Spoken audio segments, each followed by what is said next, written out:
You call this cooperation between Harbingers? Cooperation involves communication, you know. Don't take it to heart, child. Besides, aren't you happy that you got to skip the formalities and bring chaos to the land? I'm sure you must have enjoyed that. Oh, it seems that some of your friends have arrived. Hey, it's Zhongli and Child. And you! You're also one of the Harbingers? It's you two. I believe we've met once before. In the city of Bards, was it? I'm glad you still remember my name. Ah, right. I imagine that it must have been rather hard to forget watching helplessly as something precious was snatched away from your friend. No, don't let her get to you! You've yet to gather the powers of all 7 elements, and our last battle at the Golden House was almost more than you could handle. So it might be best to keep things peaceful this time, seeing that 2 of the Harbingers are here. Well, if it isn't you two.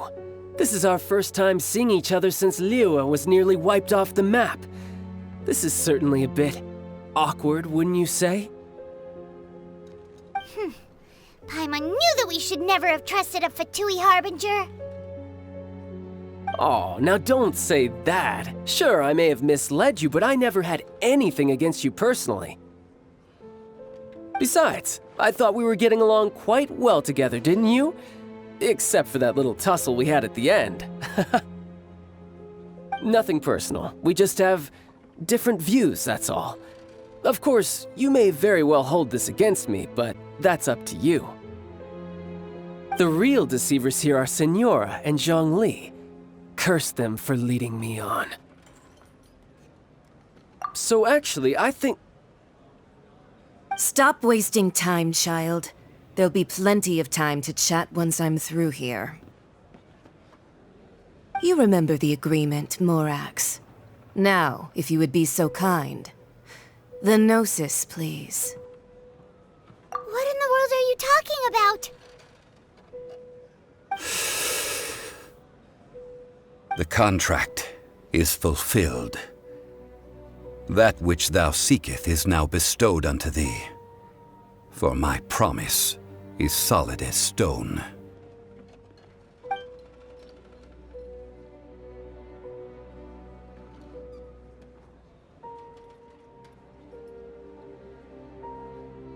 How sanctimonious.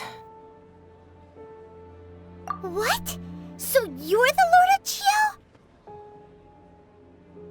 No, wait! That's an exciting twist and all, but why give the Gnosis to the Fatui? I do not give it for free. I give it as agreed upon in the contract, for it is a matter solely between the Tsaritsa and I. Yeah, you don't think you went a little bit too far with that whole fake death thing? Everyone was preparing the ceremony for you, and splat! This big dragon falls out of the sky, and all of Liyue goes into an uproar. Talk about a disaster. Gathering all the forces that had been bubbling behind the scenes, and then stirring them together in a pot that was bound to boil over. That's what he wanted to see, am I right? Wait, what?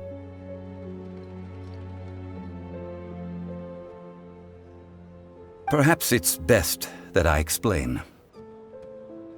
As you know, I've dwelt upon this world for more than 6,000 years. It is now 3,700 years ago that I founded Liyue together with the Adepti.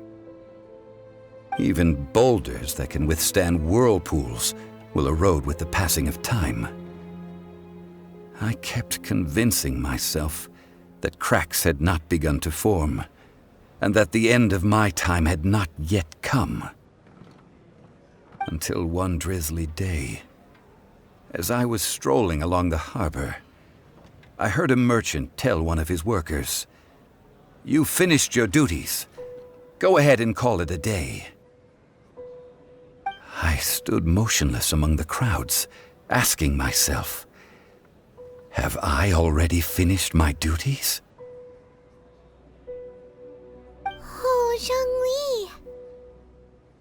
But as I began to consider relinquishing my divine role, I soon discovered that many reasons still remained to not hastily depart. Was Liyue, the city I had dwelt in for so long, already prepared to enter its next age? I decided that a test was needed in order to reveal the answer. So I feigned my own death, and gathered the cast of Child, the Adepti, and the Liyue Qixing to play their roles together on the stage that was Liyue. Indeed I was. The gnosis which I had kept for so many years suddenly seemed to have lost its meaning. That's right, which is why I continued to safeguard the gnosis until now. So you mean that if the chaos ever reached the point of no return, you would simply appear and use your divine powers to bring Liyue back under control? Of course, and it would have been all too easy for him too. Just as a child quickly matures after losing their parents, so has Liyue matured when faced with the death of its deity.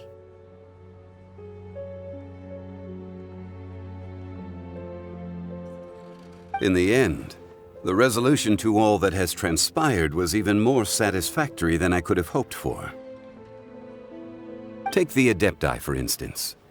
Owing to their years of seclusion, they were the least informed. Yet when faced with a crisis, they commendably showed the greatest amount of restraint possible. Not only did they manage to cooperate with the Qixing, but in the end, they even made efforts to understand the hearts of the people. Credit is also due to Signora, the emissary dispatched by the Cryo-Archon to fulfill our contract. At my request, she kept everything she knew in strict confidence. This despite the eavesdropping ears of her colleague, Child. This meant I could remain as Zhongli, even having the chance to fulfill the age-old traditions of Liyue in this mortal form. Thank you for joining me on this journey, traveler. All of these things turned out as I had planned. There is only one thing that I had not anticipated, and that was the conduct of the Liyue Qixing. I had expected them to do no more than the Adepti, to come to the defense of Liyue. But when all was said and done, they seized the opportunity to supplant Liyue's divine protectors, and used the subsequent power vacuum left by my death to quickly gain complete control of Liyue. Huh? That doesn't sound good at all. Ha! On the contrary, I think it is excellent. I had always feared that it was too soon for them to take over from me. And it was also that which I longed for the most. As such, this is the best parting gift anyone could have given this god of old. Hey, what about me? Doesn't anyone feel the least bit of remorse for deceiving me? You've practically kept me in the dark! I think that thanks would be more appropriate. You certainly played no small part in all of this, wreaking havoc and turning the city upside down. The Lord of Geo ought to thank you for your performance, if anything. If you hadn't created the pressure of a battle between mortals, Adepti, and a god, the lump of coal resting in the hands of the Geo-Archon, Liyue, would never have been able to become a dazzling diamond of a city. Huh? Just whose side are you on, mocking me like that? Are you itching for a fight? Be that as it may, you've come out of this as the hero of Liyue. I, on the other hand, will be forever prescribed as a disturber of the peace, no? Well then, with the Gnosis in my possession, I have no use for such idle chatter. We should return to Zapoljarny Palace and seek an audience with Her Majesty, the Tsaritsa. Come, child. Fine. I'll meet you there later. I'm not sharing a boat with the likes of you. Do as you wish.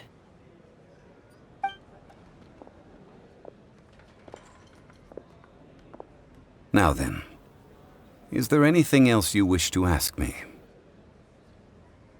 Right! As Zhongli always told us, a good trade is a fair trade. Paimon has no idea what could be a good trade for a Gnosis.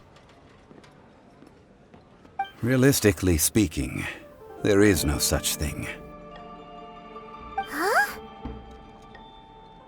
However, I am the god of contracts. For thousands of years, I have made countless contracts. If the deal was of no benefit, then I certainly would not be inclined to agree to it. My agreement with the Cryo Archon will be the last of my contracts as the Geo Archon. My contract to end all contracts. As for the bargaining chip that the Tsaritsa used to balance the scales, uncover that answer for yourself in your future journeys.